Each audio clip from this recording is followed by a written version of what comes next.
Hello, everyone. So I'd like to start off by saying this is a question that was asked on the channel, and as usual, thank you so much for asking questions like this. This is another one of those, wow, I didn't know how that worked. Now I do. I feel smarter. So the question was, they're trying to bounce tracks to one, but so they're using the send one to do the internal effects, which is just fine, and then they're using send two as external effects. They're not finding that the external effects are working. So what I had to figure out is I sat down here and I'm like, okay, how am I gonna get this to work? So I set myself up a track to bounce. There was that, if you watched my last video, the virtual, I took the solo and I'm going to bounce it with the two effects down to a stereo track. So let's just go right to the board and let's talk about it from there. So on the board here, I got bounce on already. I'm going to turn bounce off at the moment. Yes, so I have muted some tracks because I was playing around because I couldn't tell whether I could hear the effect or not.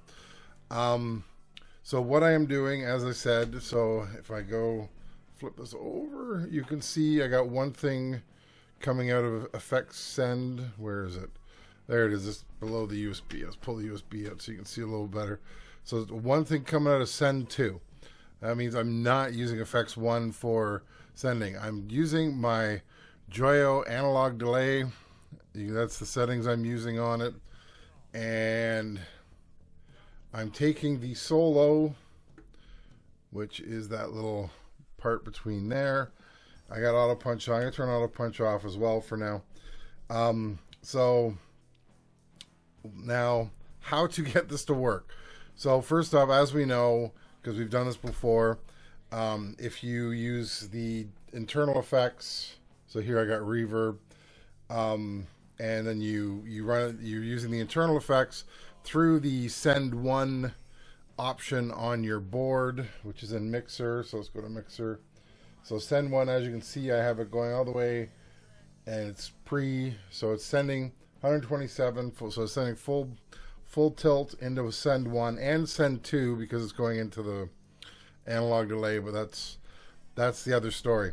So we know that using that on a bounce, the internal effects will get recorded on the bounce.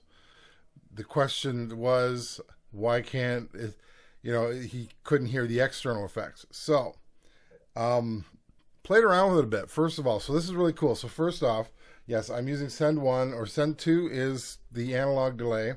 I'll play it in a minute. What I didn't have to do, I did not have to assign it, so it's not assigned. So as you can see, like there, it's assigned. There, it's not. You can see it changing color a bit. I know it's not the greatest. I'm still trying to find a camera like this one that can do what I want it to do. So we're not assigning it. That's the cool thing. So now what that means, so what you do when you go to your bounce, so there's my bounce, click on the bounce. I've already got everything set up, but as you can see over here, so I'm selecting track 3 and C for my bounce. So as you can see, so I've selected those two, and it's going to get recorded onto track 9, 10. Now track 3 is if you look at the mixer, it has everything set up to send it into the bounce. So how does this work? Well, the answer is yes. This works. Now what you need to remember is that since you are using this as an input, so it's now the mixer effects for this one. Let's see if I can hit it. So I go mixer and I select source here. I have to change it here because it's not assigned to a track. So it's not getting assigned to a track and then you mix it from there like we usually do. So if I want to change the panning or something, I have to do it here. So I'm going to do that right now. I'm going to switch the panning to right on input C. So now we go back to home, which should take us back to the bounce. So we're back in the bounce. And now if I hit, I'm going to auto punch this as well. I don't want it to take a lot of time, so it's just going to do 1 second, 1 second. So that's the shortest I can do. And then if I hit record, oh, there it goes. You can hear 2 distinct reverbs. There, I'll turn the Joyo one off.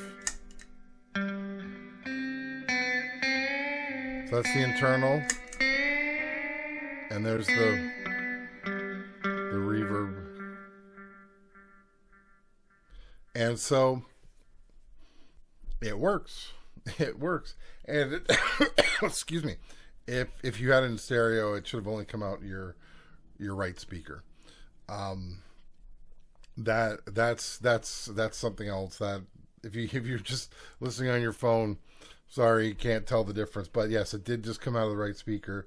So yeah, so you like I can then pan it over to the left and do the same thing. Try it again. I can pan it while it's doing. I think, can I pan it while it's doing it? Let's just try that. So we're always up for trying things here. So we're in the center.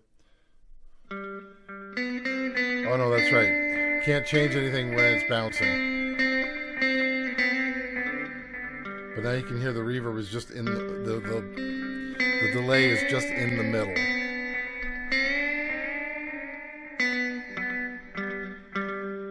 It's my awesome solo. Yeah. So that is another cool thing that I didn't know.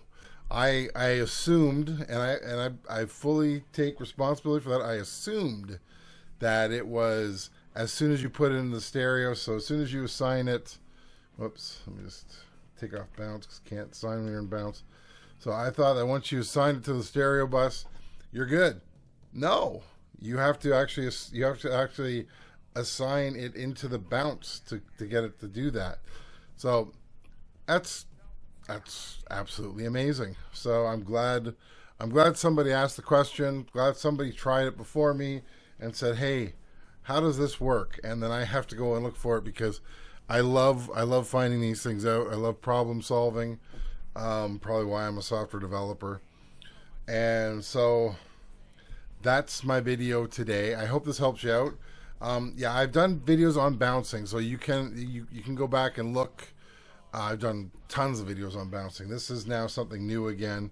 But yeah, that is really cool. I have to admit, that is really, really cool.